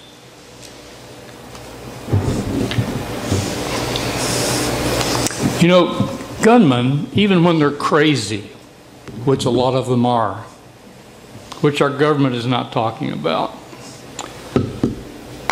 I'll reset it, are generally a little bit wacko by most of our standards. But one of the things they seem to have a grip on and understand is if they intend to end their life by going to a place and killing a large number of people, they're going to do that. You can't stop them.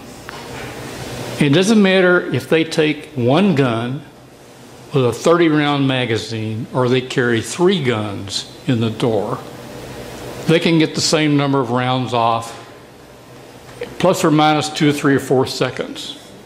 But one of their first choices that's common, I'm going to go somewhere where I do not think there will be a gun to bring me down. And when you go back and look at those events over the past couple of years, go back and read them. That's what they've done. Out here in Grand Prairie or Arlington, they went to a church. They've gone to schools. They've gone to a lot of different places. Of course, the violence in Boston was not even caused by guns. It was explosions. Groups where they didn't think that would be stopped. So when you have crazy, wacky people, you can write laws until the end of time, and they're not going to obey them, and they will generally find a way to work their way around them. So my viewpoint, I guess, when I get down to the set-down point, is that laws are nice. We're not enforcing the laws we have. We can multiply the laws by a factor of 10, and it's unlikely, based on the government's history, that they will adequately enforce those in a way that will really make a change in what's going on around us. Human nature is what causes people to behave the way they do. England, I've gone and purposefully read multiple articles about what has happened with violence in England since they outlawed the guns. The criminal knows that the person he attacks is not armed with a gun. They're confident of that, and it does affect what they do. They use other weapons, they attack, they rob, they injure, and they kill without the guns that we have. We have 100 million guns in the United States by estimate. You can't go clean them up. You can't get rid of them. You can't stop the resale market. You can control what happens at the gun dealer. We do that now. You can take it out to the gun show, which we're not doing yet. Well, guess what? If people are buying guns at gun shows to go commit crimes, then they just go buy them individual to individual. So you can't stop them from doing it. You can just make it a little less handy. So we can't make it go away. Should we try to do nothing? I think we should try to do all that's practical to do. But we need to have laws that somebody actually will enforce, not like we're doing now. Okay, who's next? All right. We can ever end it? Yeah, well, we got to end it pretty soon. Well, then why would we keep on? This evening has deviated a little bit from procedure. Rebuttals are supposed to be towards the speaker, and I got rebutted, so I'm going to rebut the butt of the rebuttal. The Constitution is an amazing document written by people who saw into the future and saw very well. I still think Thomas Jefferson time traveled from here, where he was born, back there, to make the statement concerning banking, which I've iterated here a couple of times. I mean, these people were amazing in their ability to look into the future. If I have someone break into my home with an automatic pistol, I don't want a black powder muzzle loader to try to defend myself. I want an automatic pistol at least to defend myself from that, and family and so forth. I think we have the right to do that, and I think our Constitution is flexible enough to realize that when technology increases, you need to be able to increase your own technology, and a muzzle loader won't do it today. Secondly, if you've ever been trained in the use of firearms, now my father was an avid hunter, and my brother and I learned to respect firearms and to treat them properly, and to know, regardless of whether you've taken all the shells out of that shotgun or not, every gun is always loaded. And if you have that kind of discipline, I mean, we're not even talking about enough training to get a driver's license. I have no problem with training to possess firearms. You're not going to just jump up in a theater and start shooting people. You're going to be very judicious in what you do. So that example is an emotional one, and it's not a valid one in my opinion.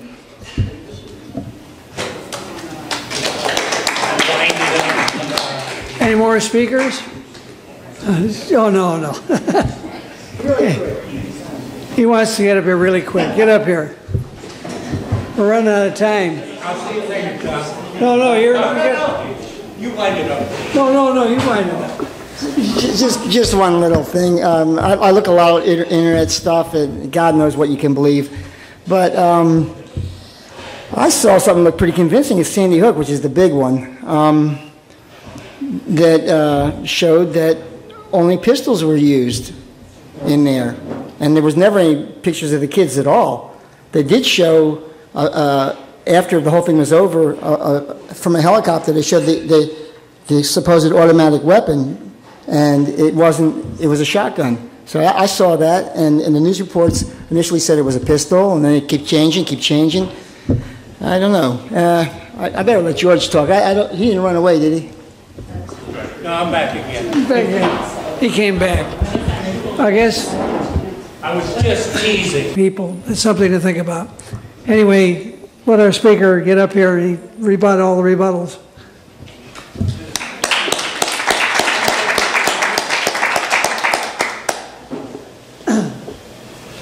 Thank you, Tom. I lived 2 years in New Zealand.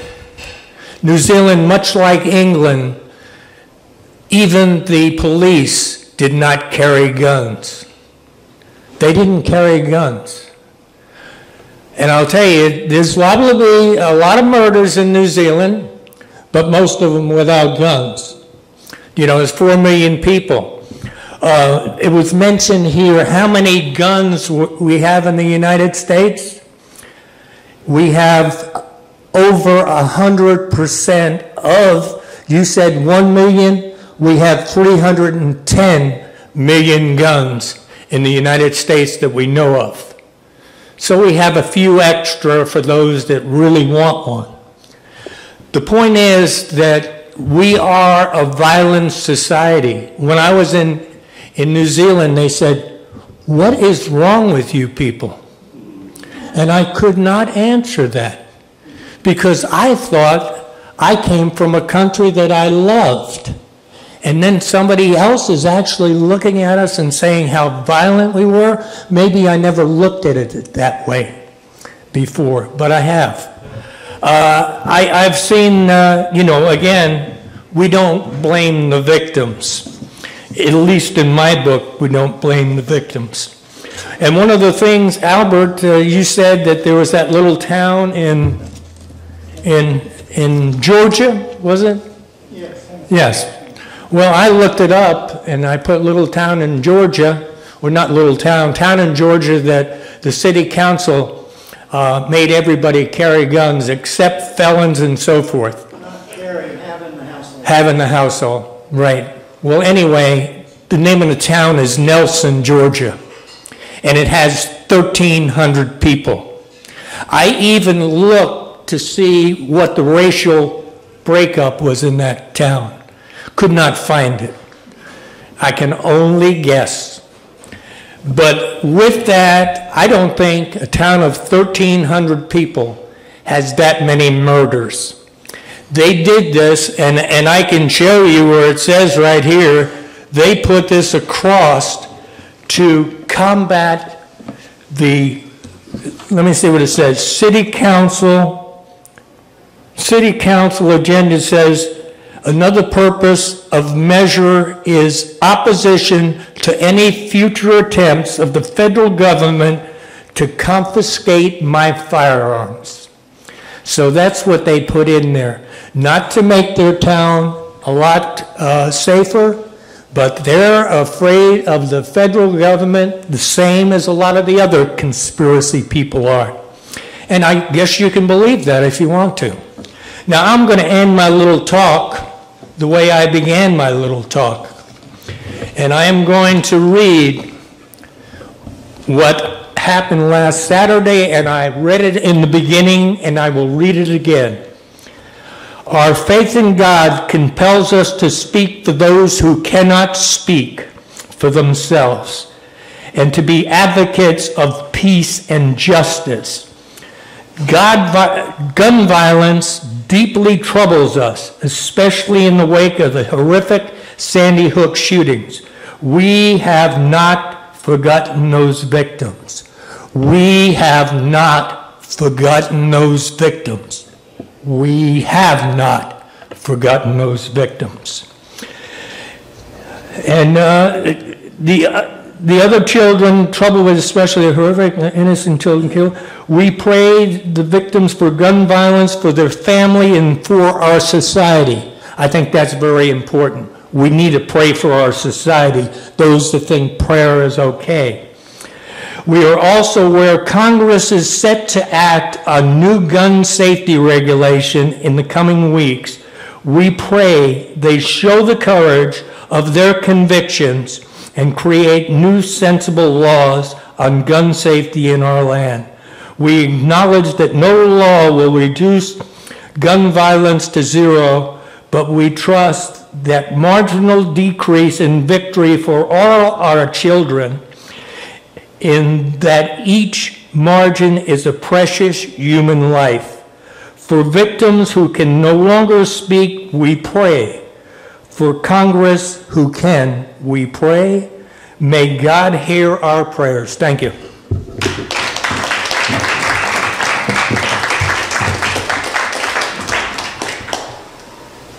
Well, that's it. We get to stay here for as long as we like and continue the conversation, but we're through here. This is William, your videographer from the KNON website. This is a trial video, and if you like it, please let us know in the comments below, or like us, or follow us, and we will